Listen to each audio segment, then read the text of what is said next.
What's going on, everybody? It's Brent0331, and I have Johnny with Horse Soldier Training and Consulting. He's going to be teaching the upcoming class, Tactical Mounted Theory, at the Brent0331 Training Center in Avery, Texas. And you guys can see that's a picture from his website. But I thought it'd be a great idea to bring him on and introduce him to you guys. You guys can actually see the instructor who's going to be teaching this class, find out who he is, what he's about, what his company's about, and get a better understanding for the class itself. So, Johnny, welcome on the stream, brother. Thanks, man. Good to be here. Awesome, man. So if you can just, introduce yourself, tell us about your company, what your background is, and then we'll start talking specifics about the upcoming class. Yep. So I'm John Slatton. I actually grew up not far north of where you currently live in Southwest Arkansas, just like 2.5 hours from you.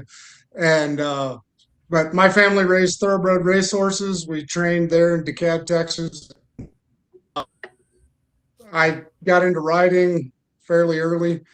Then I joined the Army at 18 as an 11 Charlie. Moved to, did my training at Fort Benning, and then got stationed in Fort Carson, Colorado. In 2006, we got deployed to Iraq and in the Baghdad Aldora area. And I got freaking injured twice over there. One time, second time pretty bad, and put me in Walter Reed for 11 months. You see half my face is paralyzed. I took a bullet, went through my jaw, blew off basically my entire left ear, messed up my face, messed up my hearing, balance, everything. And doctors told me I'd never learn I'd never be able to walk again. And at that time, I was 19 years old, hard charging, and just was like, you know what, watch me, and did it. And then they told, well, you'll never return to active duty again. I said, watch me, and did it. And when they released me a year later, 11 months later, um, I had two sets of orders. One from the Department of Army telling me I was no longer attached to Walter Reed, and the other was a handwritten orders from the doctor saying I was supposed to go to WTU back at Carson. And I looked at them and was like, DA or doctor, and threw the doctor's orders away. Walked back into my unit on a Monday morning and was like, I'm back, and freaking just went right back to work after 11 months of not doing shit. And then ended up moving on up, and then our unit was getting set to deploy to Afghanistan, and this would have been late 2008, or the deployment was set for early 2009, but I found out because of my injuries I was no longer going to be able to deploy. I've got a metal thing in the back of my head, and well, then we were on a detail, and I found these guys riding horses, and one of my dudes was over talking to him, and I went over to chew his ass, tell him to get back to work, and ended up talking to them myself. And they Fort Carson Mounted Color Guard, and we went. They invited me down for a tryout, and I, before my 21st birthday, went down, tried out with them. I had to fight pretty hard to get down there. Finally got down there in November. So that was in August. Finally got down there in November 2000, and rode with them from 2008 to 2013 when I was finally medically discharged from the Army. Walked right out of the Army, one of the Army's horse teams, into the work. And from the cavalry school went, and I've been doing that since 2013. And I've done movies, stunt riding, I've done all kinds of crazy stuff.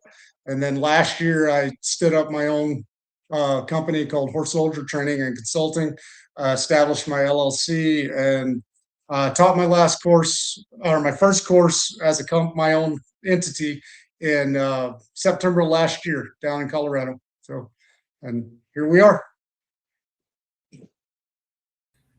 Man, that's awesome. So you pretty much already had a pretty extensive horseback riding experience before you even tried out for that color guard. Yes and no. So I grew up around the horses with the race horses and stuff, but I didn't start riding until like really riding until I was 16 when my grandparents traded one of their young horses that wasn't going to be a runner for a quarter horse and was like, here you go, John, here's your horse. And it was Greenbroke 2 year old.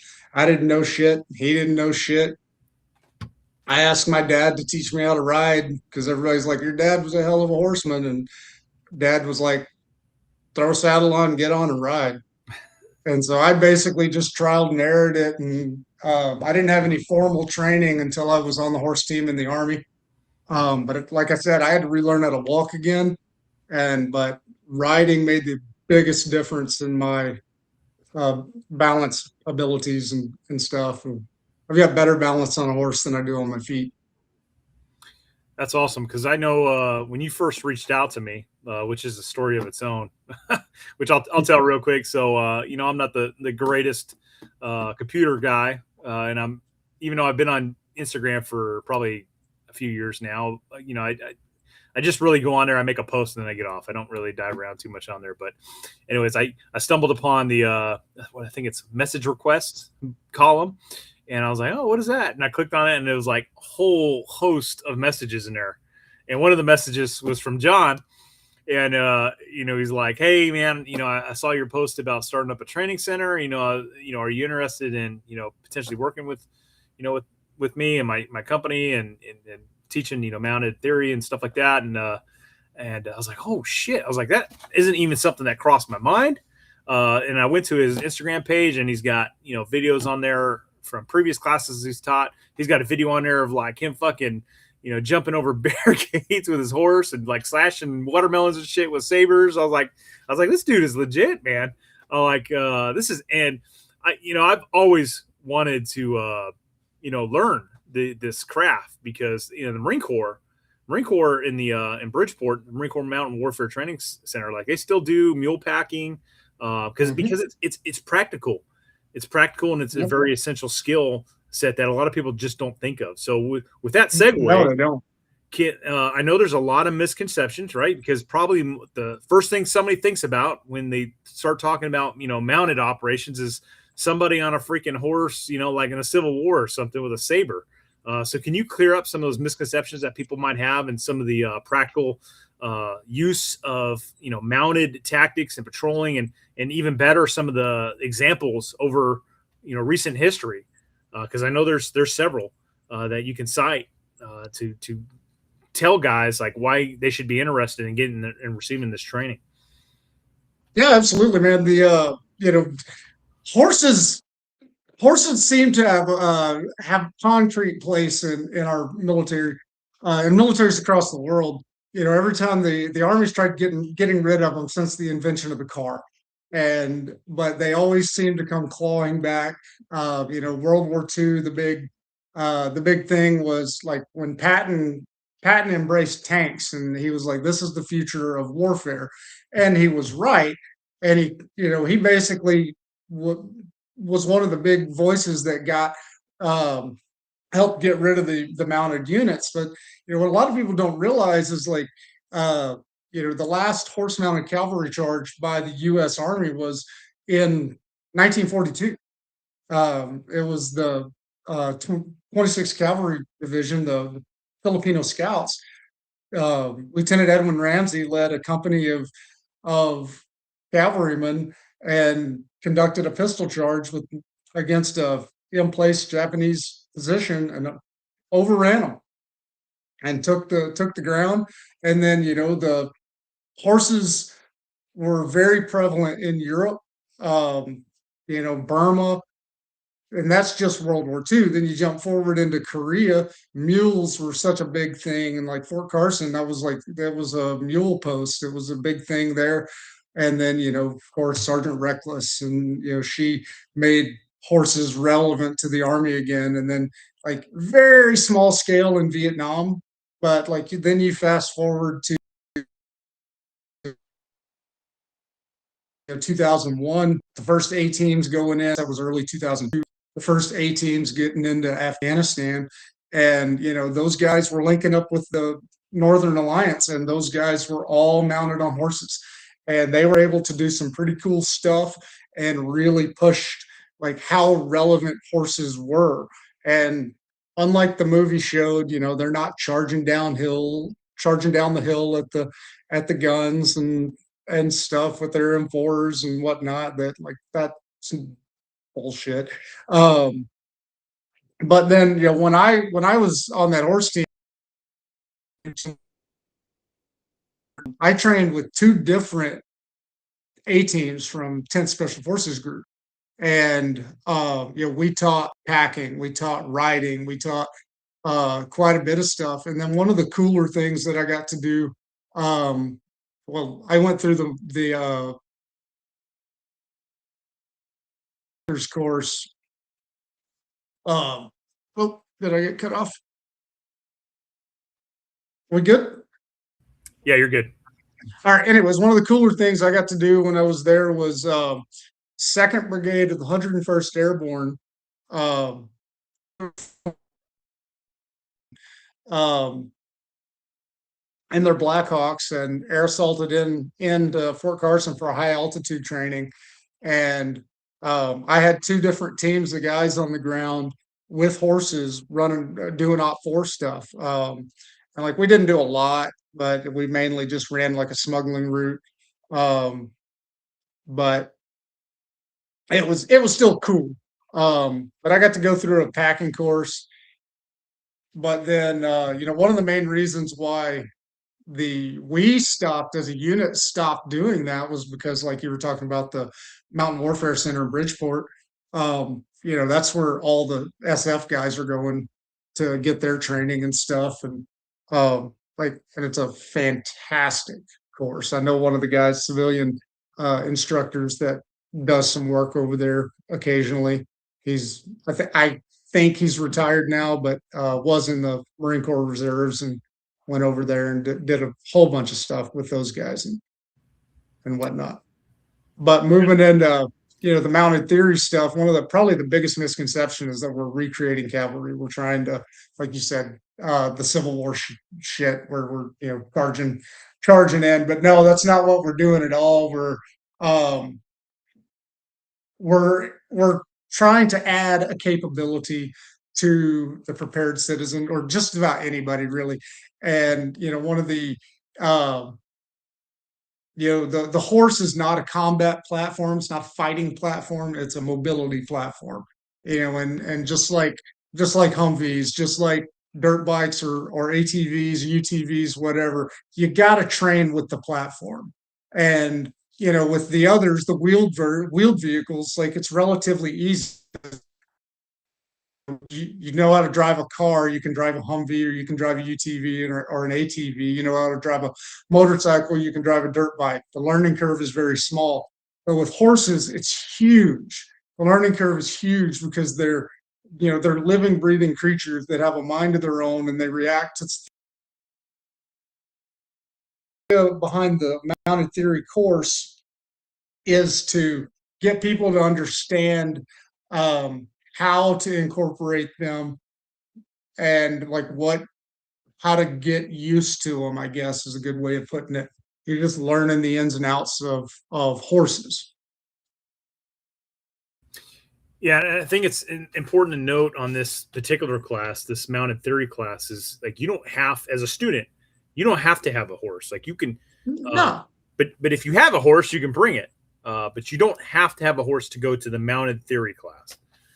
Right. Because in reality, all I'm doing is I'm taking infantry tactics at FM 7-8, and I'm adding a horse into it. That's really all I'm doing. I'm taking information from the old World War II. I actually go all the way back to the 1870s manuals because that's what I'm used to.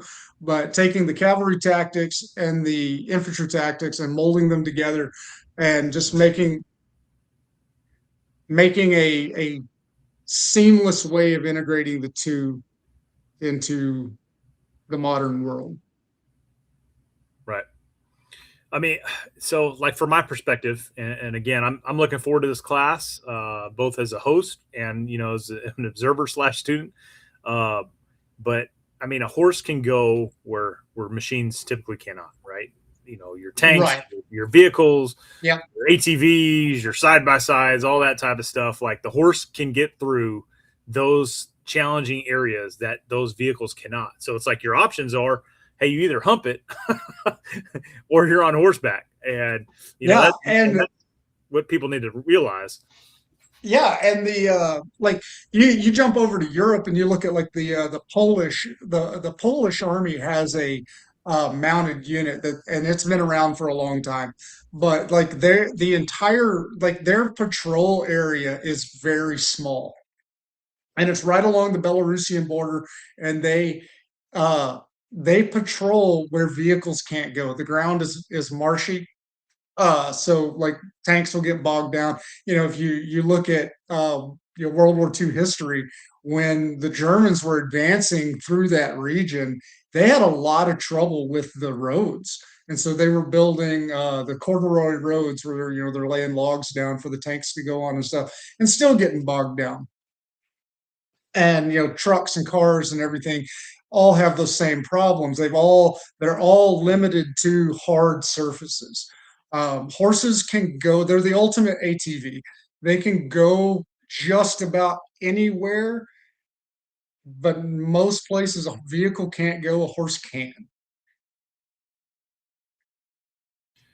Yeah, and another point I want to raise is like here we are in the modern age of war, right? And it doesn't matter what year it is, like there's always going to be the latest and greatest thing. So obviously, Mhm. right now it's like drones and signals intelligence and stuff, and you know we're learning a lot, and as things advance, like countermeasures get employed. But one thing I'm noticing, right, just focusing in on Ukraine. Obviously, there's other conflicts taking place in the world, right? But like Ukraine in particular, with the advance in technology and autonomous systems like UAVs and drones and stuff like that, you also see a revert to some older tech, right? Older tactics, techniques, and procedures, trench warfare, with the signals intelligence and counter battery type stuff. So it's like, hey, if you get on standard radios, like you're putting out electric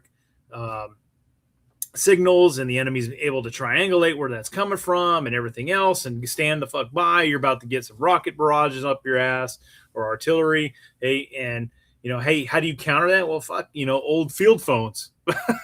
One wire to another. Hey, now you're not putting out. Yeah. So when you look at stuff like this, it's easy for somebody that might not be thinking things through. They don't think outside the box.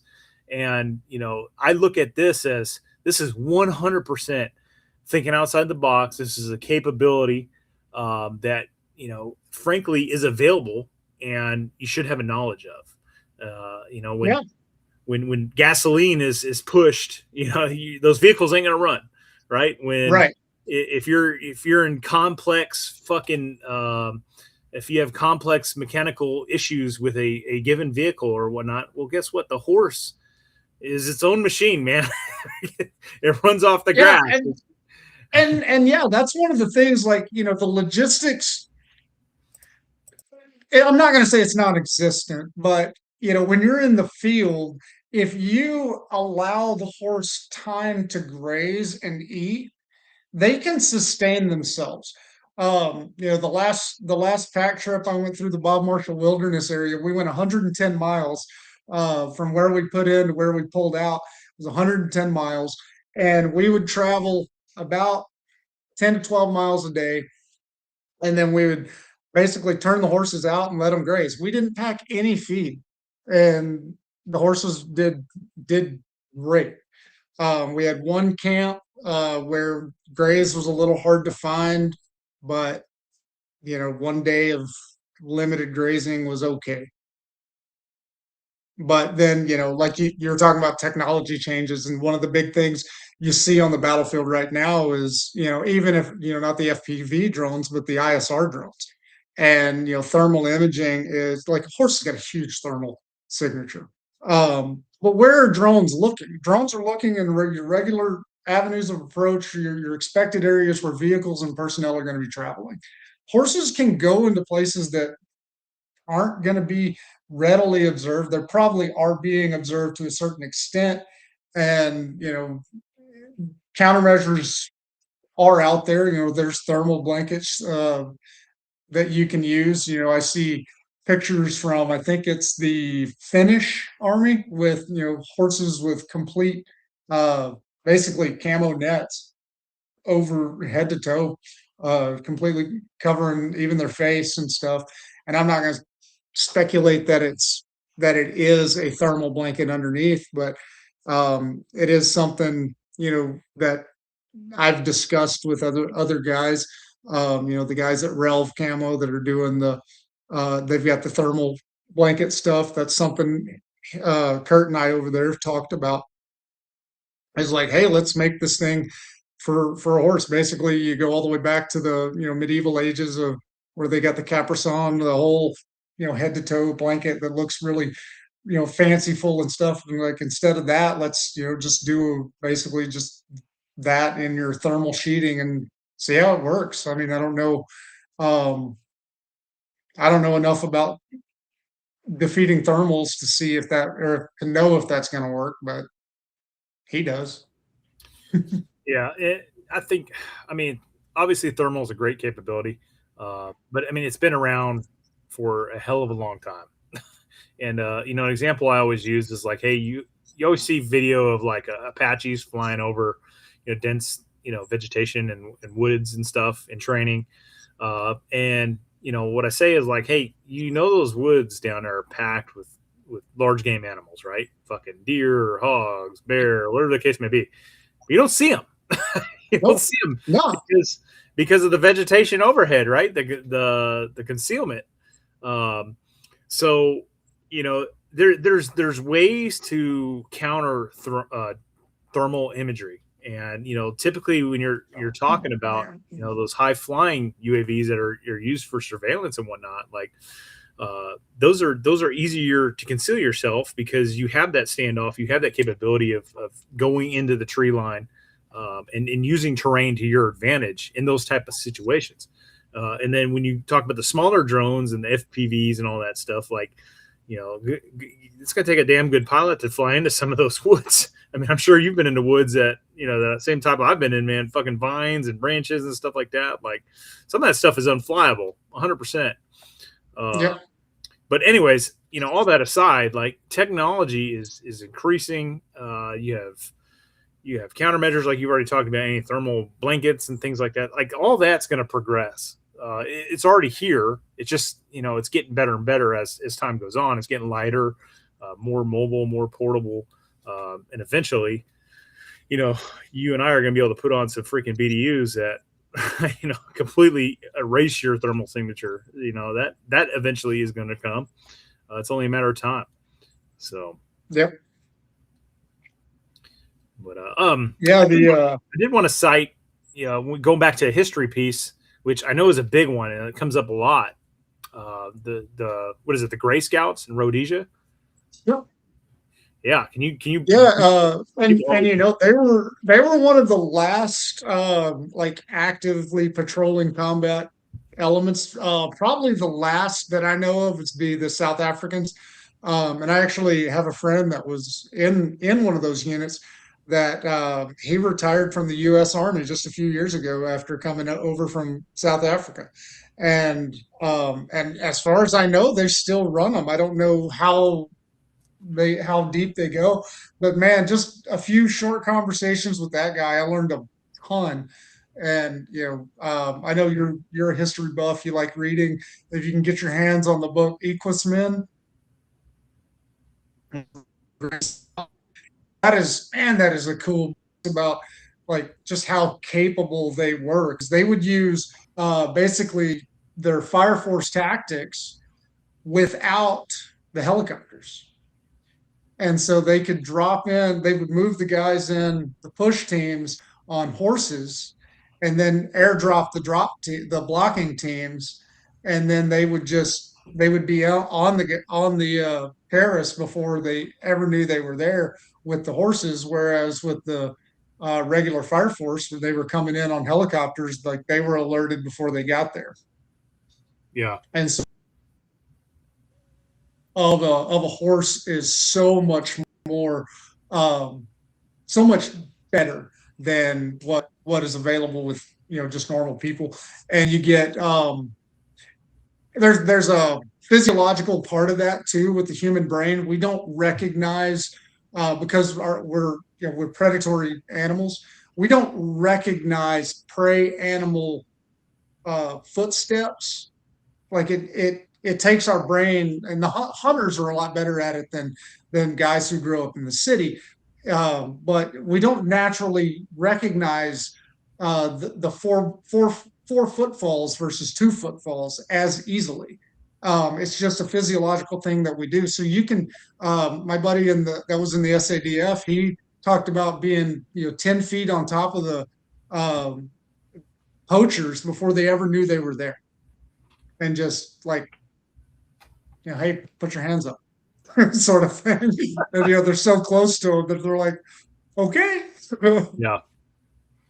Well, and like you were saying, like people aren't looking for horse tracks. I mean, if you have a patrol, and especially one that's not used to seeing a mounted enemy, like they might look, if they even notice a horse track, they might think, oh, it's like grazing cattle or some other animal. They're not thinking, oh fuck, we got mounted infantry passing through. Yeah, man.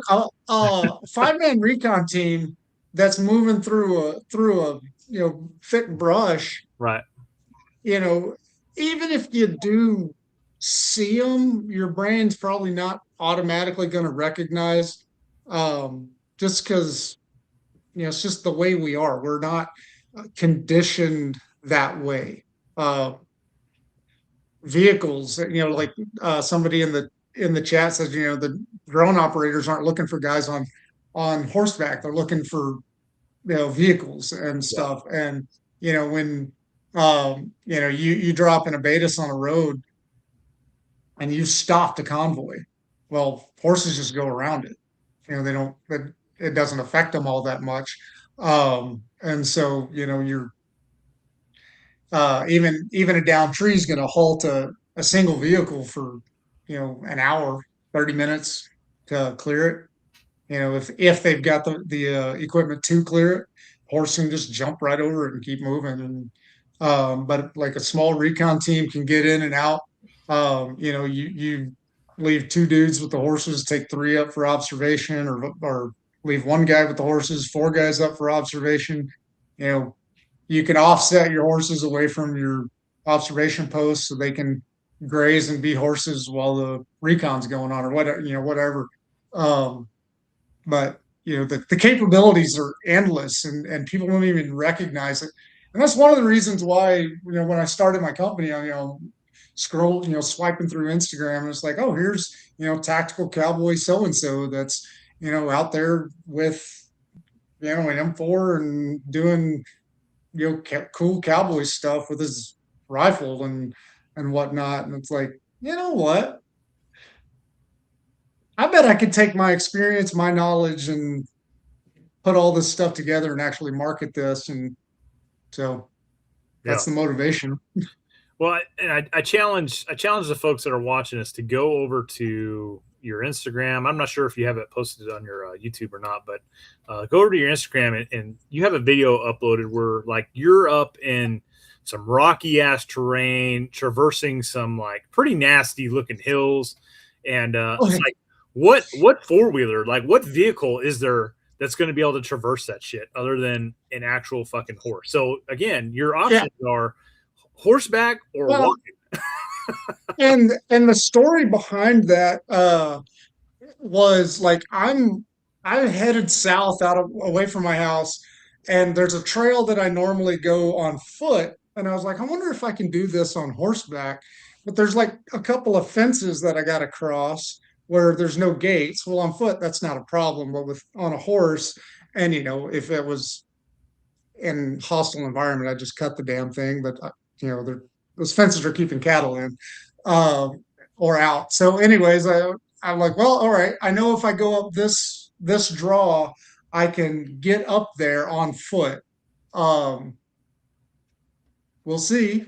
And so I ended up getting in there, and I had to go up like a 4 foot uh where that draw that or not that draw that finger had washed out like 4 foot, and the horse had to jump up that, and now we're on this like 2 foot wide trail uh to get the rest of the way up the ridge. And it was I filmed the whole thing on with my GoPro, and so it was it was kind of sketchy. Yeah. But like you said, it shows the capability that that they are capable of. I took a still of that little part that you're talking about, and it's seriously like there's barely any room on either side of the horse, and it's like 50, 60 foot down on either side. Yeah, that's wild. I want to highlight a one of the comments that somebody posted in their I don't know if they're saying it in gist, but it said the question is, can you shoot an AT4 or Carl Gustav recoilless rifle off the horse? And I think it's important to note, like he's already said, the horse is a mobility tool, right?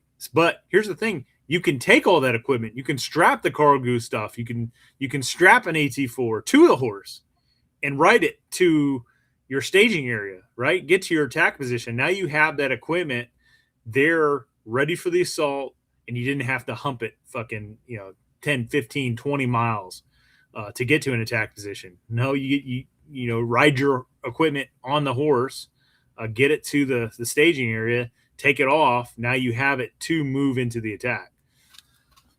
Absolutely. And like,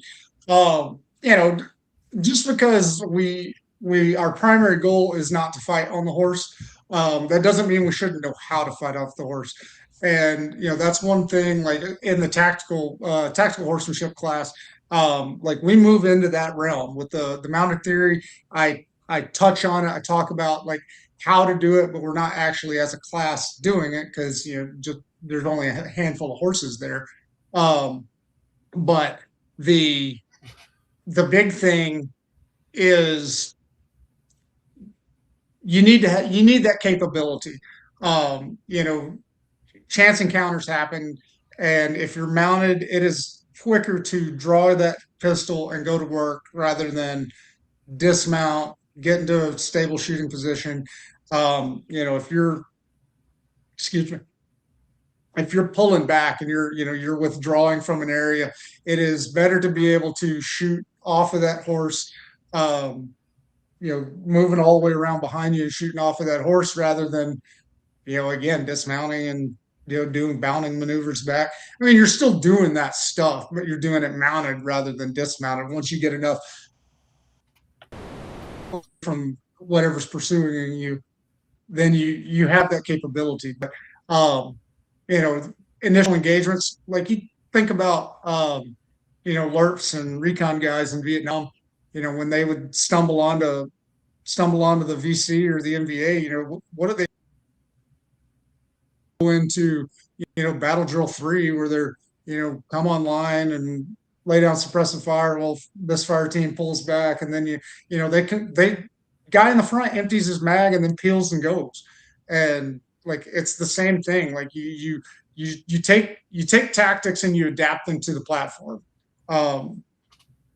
But we're not setting out to do that. We're not setting out to charge guns and whatnot.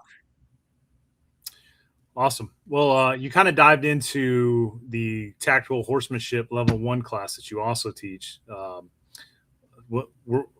that is something we definitely want to do at my training center in the near future, hopefully October.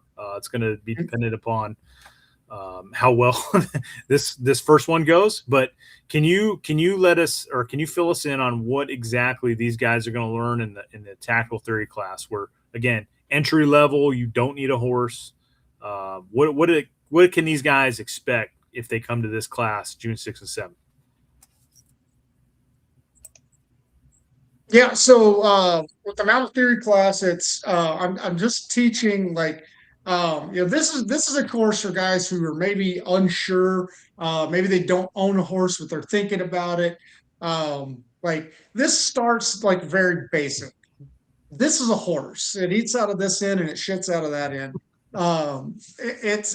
It almost goes to that basic of a level, but we move up very rapidly, very quickly. It's a lot of information condensed into a 2 day block of instruction, and we're teaching everything from like basic saddling, equipment selection, like what saddle do you want, and stuff like that. How much weight can a horse carry? That's something that is often overlooked. And like the tactical gurus that are out there, and they're all set up with plate carriers and heavy ass gear, their helmets with the quad nods and stuff, and they've got their HK 416s, and they're riding a huge freaking stock saddle that weighs 60 pounds, and they're freaking way overloaded in just what they're wearing and carrying.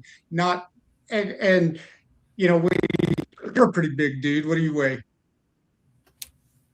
Oh, I'm a solid 250. Yeah, 250 pounds, and I'm pretty small. I only weigh about 175. And you add me and my saddle with this buckskin that's on the screen, he's only 1,100 pounds. You're looking at about a 275 pound weight limit for that horse for long duration. Now, for short duration, you could bump that up to 300, 350.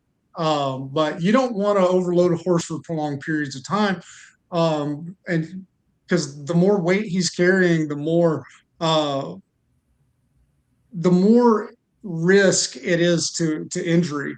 Um, and so, yeah, it's a lot of things to think about. So we cover that, like how to properly load the horse, best weight distribution. We go into um, if she's available. My wife usually comes and teaches veterinary portion. She's a vet, so but with she's not going to be there for the course in June, but I've done enough vet tech work. I can teach it. But we go over basic field care and stuff like that. And you know, horse has a lot of blood, and so like people have a tendency to freak out when horses are bleeding because they bleed a lot. And so you get into the stop the bleed stuff, and with horses, um, I'm going to tell this story. It's going to seem pretty exaggerated, but I swear it's the truth. A couple years ago, my wife gets a call from a guy that lives up in Jordan, Montana. That's about 3 hours north of us. His ranch is about 3 hours north of us, and or no, I'm sorry, it was an hour and a half, so it's 3 hour round trip for him. They get a call at the clinic that says, "I've got a horse with a jugular cut, and we're on the way with him." Well, from human experience that a jugular cut that's fatal. Like there's well, they show up, and he's standing in the back of the trailer beside this horse with his finger jammed up to the knuckle inside the jugular vein, keeping this horse from bleeding out. And so, like, a horse has got a lot of blood, 20 gallons of blood or some shit like that. It's insane. And so even a jugular cut is manageable with horses, as long as you can get the bleeding stopped in time. We had a horse a few years ago cut himself um, below the pastern. That's the very bottom joint above the hoof, and cut deep. And like there was arterial bleeding. We put two cat tourniquets on it, one pushing like as a pressure bandage, and one up above, just enough to slow the bleeding. And he lost probably 2 or 3 gallons of blood and came out of it just fine. Once we got him to the vet, tied it off with some suture. But in the field, when you can't get them to the vet, how do you deal with that? And so, like, that's something that the class covers, the theory class covers. I saw in the comments somebody had mentioned boiling horsetail. yes, horsetail was used for centuries as suture. And so it's a natural suture. And so, you get that, how many infantry guys do you know that don't carry a Gerber or a Leatherman? Pinch that vein off, and then take that, just a single hair of horsehair, and tie off the vein, and you're good to go. At least until it comes undone. You're at least good for a while. But you're talking about combat medicine, not uh, you know ER medicine. And and better than ours.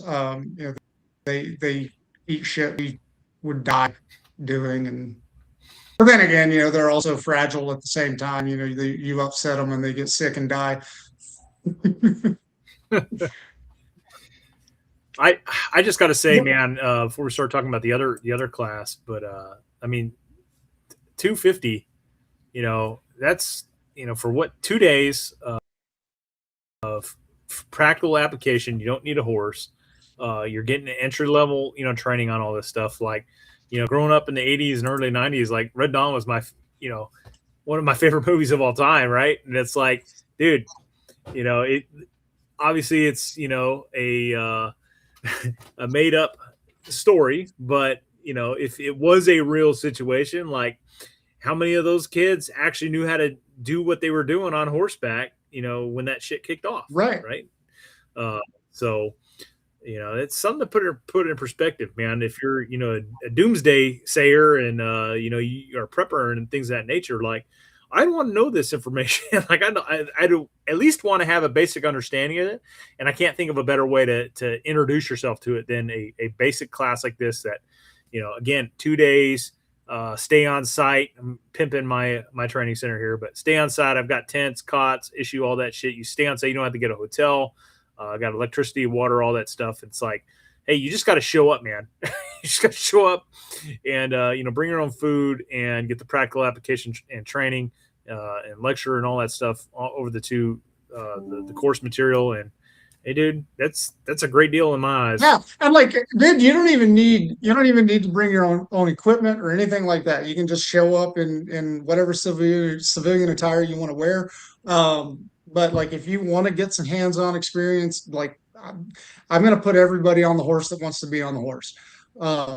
So, like you said, this is a great introductory opportunity, not just for people who are looking at the tactical aspect of it, but people who've never been around horses but are thinking maybe they want to add this to their preppers repertoire. And with the become a little more prevalent on the roads here soon. All right, let's talk about. So you do offer a more, I guess, advanced or intermediate style class, and that's the tactical horsemanship level 1. Yep. And this one we were deliberately planning later in the year. Granted, assuming that horse, or mounted theory goes pretty good. But this is a 4-day class, correct? This is a 4-day course, and basically everything that's going to be covered in mounted theory is going to be covered again and expanded upon in TH1. And but this is where you start getting your real hands-on experience. We're teaching patrolling, mounted formations. One of the biggest obstacles and biggest hurdles that people are going to have to overcome in this course is managing more than just your own horse. Once what do you do when you dismount to fight on foot? What do you do with those horses? And so that's a huge focus on this course. And then, like I mentioned earlier, we're adapting infantry tactics into the cavalry tactics, infantry tactics together. That's really the focus of this course. And then once I get enough graduates of this course, I'll add TH2, and we'll start actually getting into even more advanced stuff like conducting raids and live fire exercises and stuff like that. But in this one, we'll go over gun training horses. We'll go over a lot of other stuff. But Mounted theory is not required for TH1, but I won't be teaching tactical horsemanship 2 until probably next year or late this year, just because I want to have enough graduates of TH1. I want people to go to TH1, not because I'm trying to make money. Don't get me wrong, I am trying to make money, but I want to make sure that people have a very good grasp on what's being taught there, because you know, if you're not around horses almost every day, you're going to be drinking from a fire hose the whole time. And I want to make sure everybody's absorbing the information. Yeah, and another reason, we pushed that one out a little further out in the year is because a horse is required for that Yes. one, and so both you and I have to try to source rental horses for that class, and obviously there's only going to be so many of them. Yeah, and let me tell you, man, rental horses is a huge pain in the ass. And like two of my students on this course I've got coming up next week, did not tell me that they needed rental horses until just a couple days ago. And so now I'm jumping through freaking hoops trying to find horses 5 days before I need them. And so like that's a gigantic pain in the ass. So I'm probably going to end up using my old lame horse. I mean, he's not super lame, but he's got arthritis in one of his legs, so he's not super usable. But I'm going to end up using him. The vet said he's good to go, just with light use, and then probably my old horse.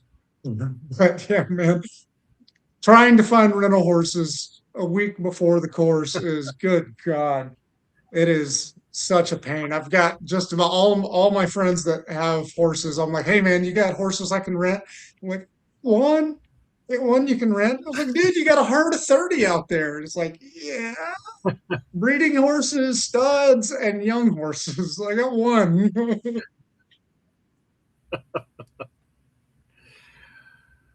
Well, cool, yeah, man.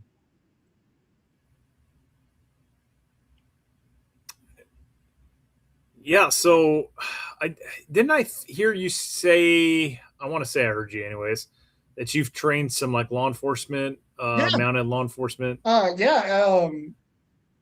Last May, actually about the same time I was getting my LLC stood up. Myself myself and one of my buddies up who's on the Flathead County Sheriff's Office uh, went down to Colorado Springs with the El Paso County Sheriff's Office down there, and we trained with them and got our certification as mounted police instructors. And then back in March, taught Montana's first post-certified course. And like, yes, I know I've had this discussion with other people. There are post-certified units in the state, but Montana Post has never had post certification for mounted units until this year. And so that was one of the cool things. Got to do that. I'm one of two mounted post certified mounted police instructors in the state. So, or I'm not post certified because I'm not a cop, but he's post certified. But Yeah, that's awesome. That's one of the things I'm hoping I can pull in for the tactical horsemanship is maybe reaching out and trying to get some of these guys that are affiliated with law enforcement do those horse posses. Yeah. Texas is a large state. I know we got them. Oh yeah, and yeah, and you and I and talking about like my training center, like how it's situated and how it's laid out. Me personally, time will tell, but I think it's going to be an excellent facility to host said training. So only one way to find out, and that's to do it. Put it in action. That's to do it. And I'll be honest with you, man. I wasn't planning on teaching this mounted theory again after I taught it last year. I was discussing it with my wife, and I was like, I'm just not sure that the juice is worth the squeeze. And then after you and I discussed, we're talking, I was like, you know what? This would be a great opportunity to add it back, like to actually add it onto the schedule, because One, it gives me an opportunity to come down and do a site recon on your facility, and two, it is a good introductory course. Yeah. People want to, and I've got one of my students for the June course, um, June mounted theory course here in Montana. Not a horse person, never ridden, never been around, but super interested to learn. Wants to do it, so I'm letting them. And and Yeah. this is open to anybody. I'm not gatekeeping. You want to learn, come learn. Um, it's valuable information, whether you ever use it or not. It's just another tool in your toolkit. Right.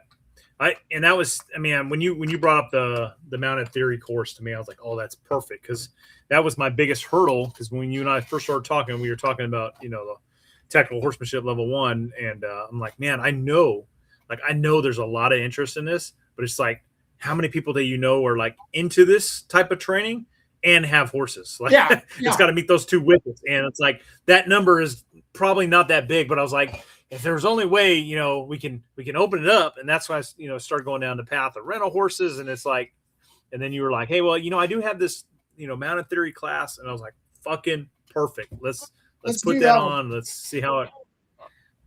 Yeah. And that's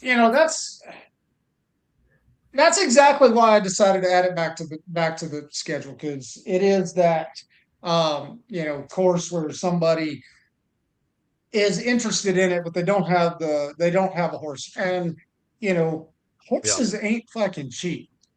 Uh, and even if you get, there's no such thing as a free horse. That's saying, and that's true. Horses start costing you money the second you take possession of, before you take possession of them, because you got to pay for the vet inspection. You got to pay for all the shit. Even if somebody is gifting you the horse, you still got to pay for all this stuff on it. And so, I can't remember. Gosh, it's been a few years ago, but I was doing the research, and I think it was the University of Maine had done a research paper on how much a horse costs.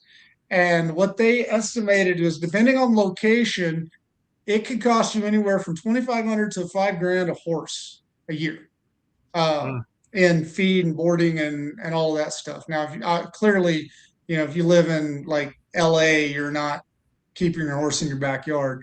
So you've got a board, and with boarding comes a whole other number of problems. Sort of like, down in where I grew up in Arkansas, you were looking at horses per acre, but up here in Montana, you're looking at acres per horse. And it's, I've got 5 horses on 20 acres, and it's too many.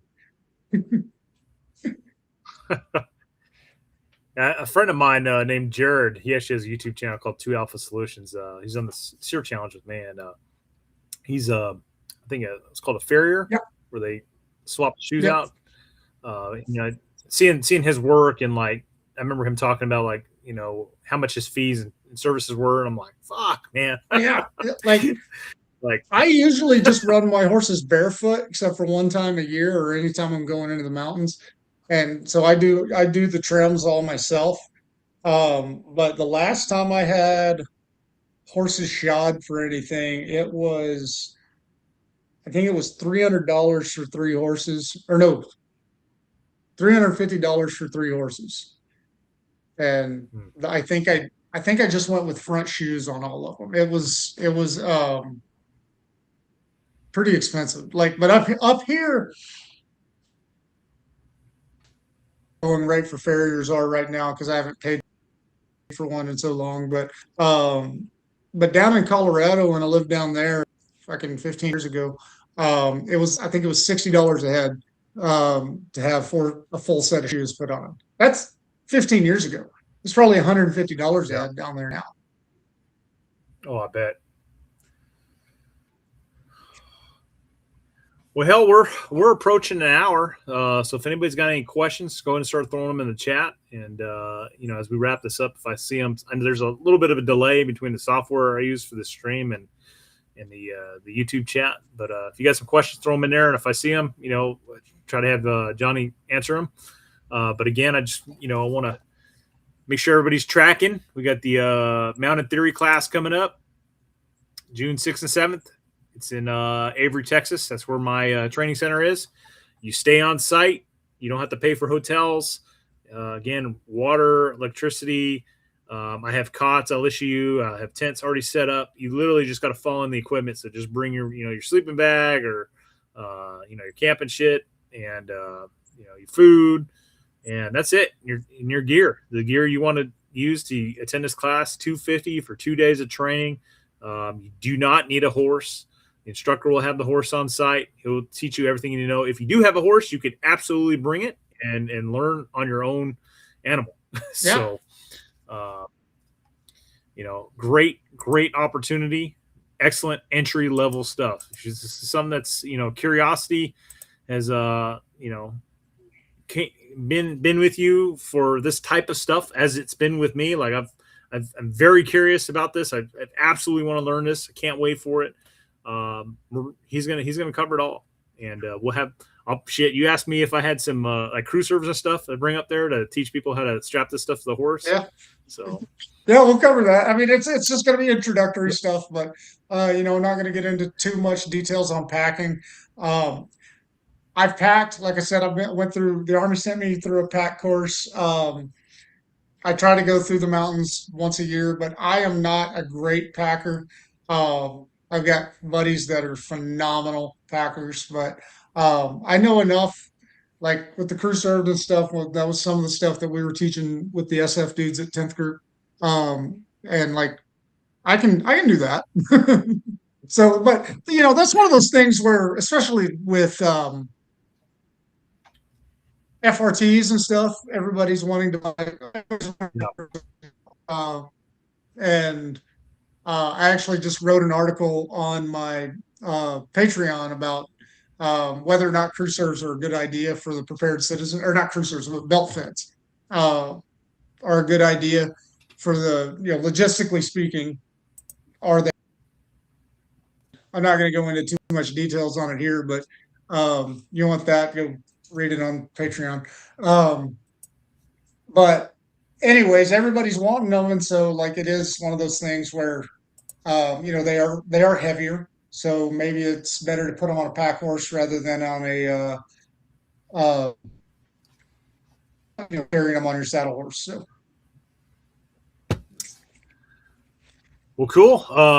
I'm, people are posting comments or questions. I'm not seeing them, but there's something about stomping on snakes. But I am curious about that. How do the horses handle, like, let's say, a rattlesnake bite? I'm sure it happens. Oh man, up here, all we've got for poisonous snakes are rattlesnakes.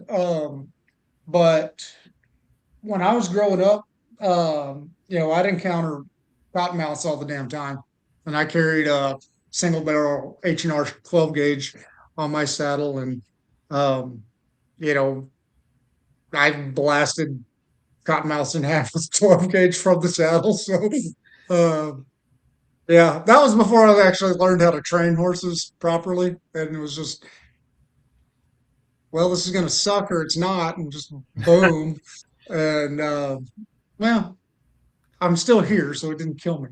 Uh, but yeah, the horses have crazy good sense of smell, and once they figure out the smell of a snake, they can. Or once you learn how to read your animal, you can, man. It's like having freaking that whole other extra set of sensors. The way their ears work, the way their entire vision, their brain system, their entire physiology is designed to detect threats, and so like they'll detect snakes really really easy, but that doesn't mean that they won't ignore it. They are living creatures, so I've rattlesnake bites are most of the time right on the end of the nose, because they're grazing and they ignore the buzzing and they get zapped. Well, you know how freaking aggressive cottonmouths are. And so, there's no warning there, and they'll just bite them. But if you can keep the airway open on a horse that's been snake bit, they'll usually survive. Start pumping them full of antibiotics. Uh, but most horses don't die from either infection or from the venom itself. They die from their airway swelling shut because horses can't breathe through their mouth. They only breathe through their nose. Um, and so like you've got to put tubes through, and that's something that we'll cover in the mounted theory course is like what do you do if and snake bite is one of those. Yeah, it's very interesting. Glad I asked that question. Yeah, because we absolutely have where the training center is located. We got timber rattlers, we got copperheads, and water moccasins. Yeah, the three most prevalent venomous snakes that I can think of off the top of my head that are out there. So yeah, and there's probably coral snakes, but they're so rare you don't see them.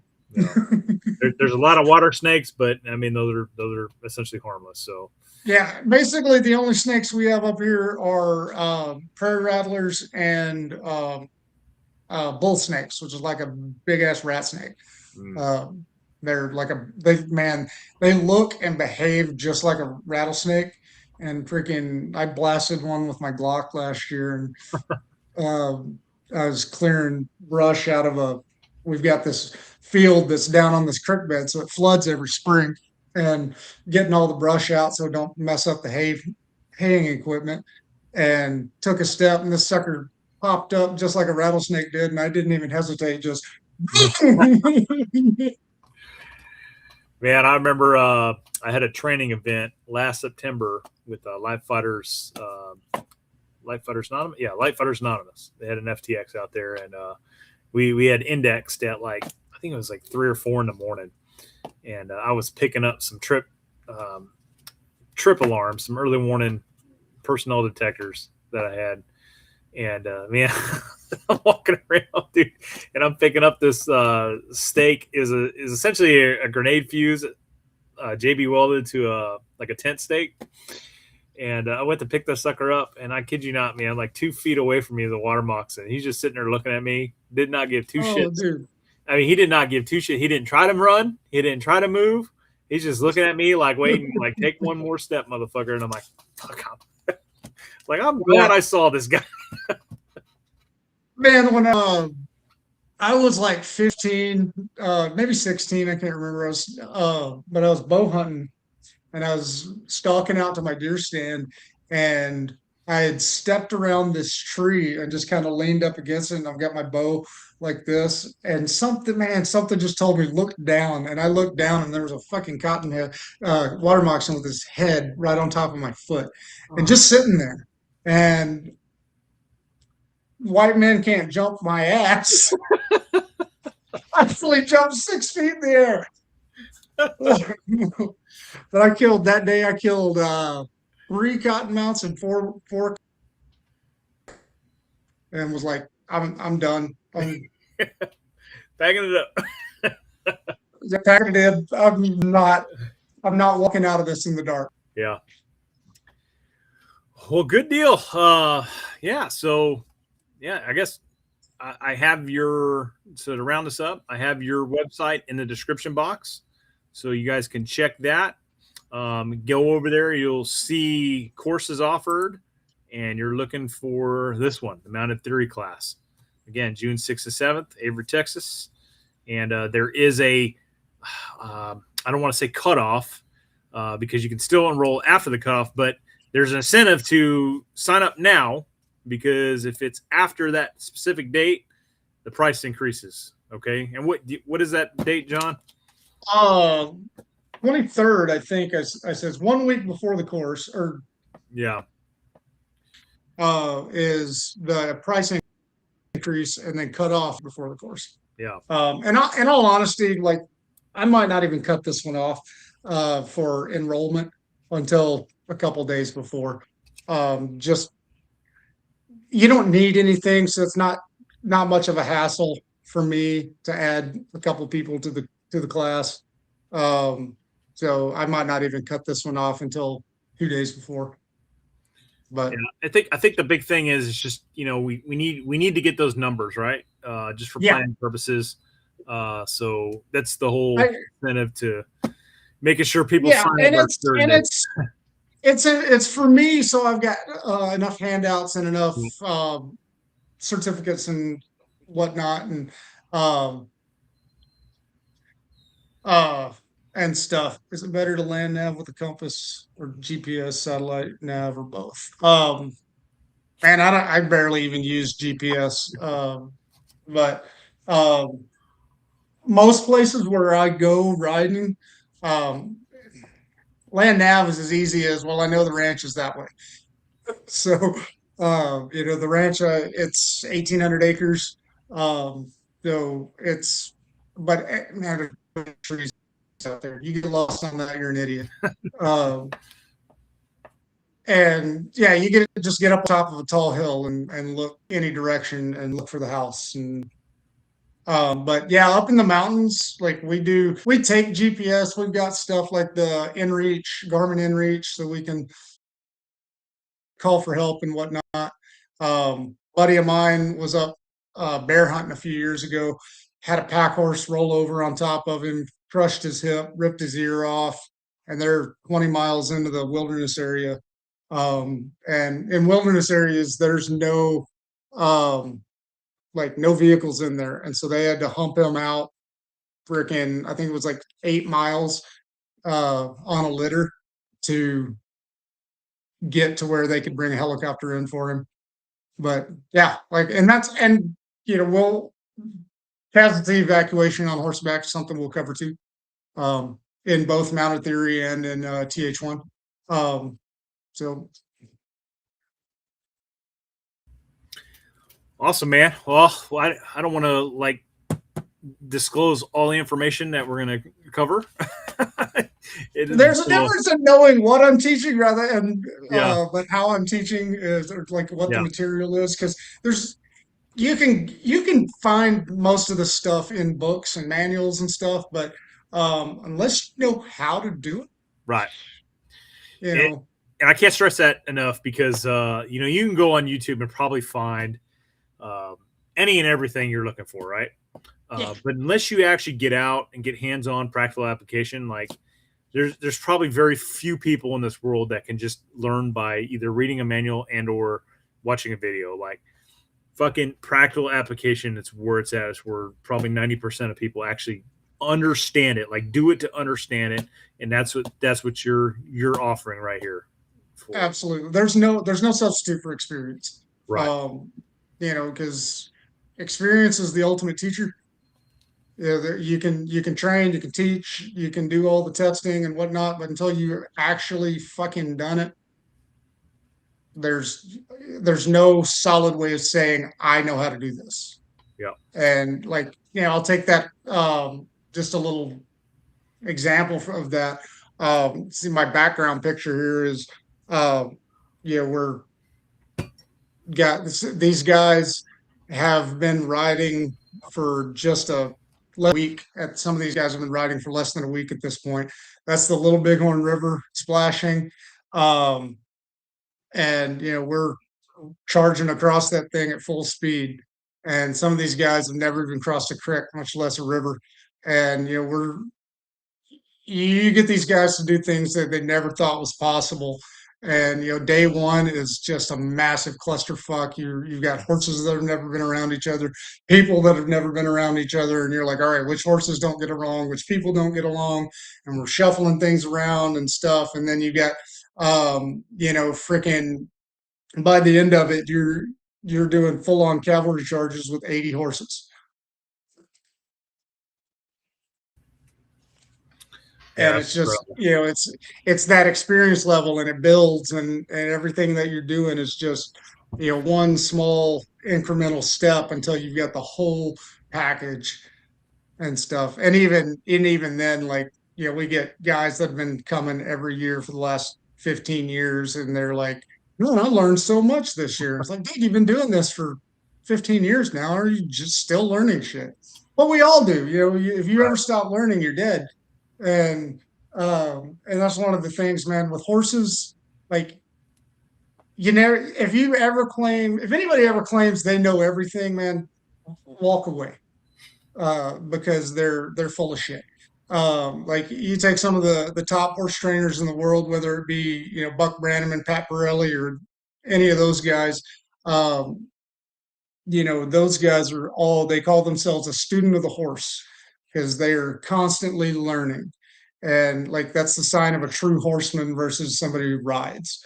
And there's a big difference. A rider just sits their ass up there and till you learn how to feel the horse moving and whatnot. And but like I was telling you, I thought I knew how to ride, until we started getting actual formal training. We brought in some instructors, down and got some actual formal instruction, um, English riding, and I was like, "Holy shit, I know nothing."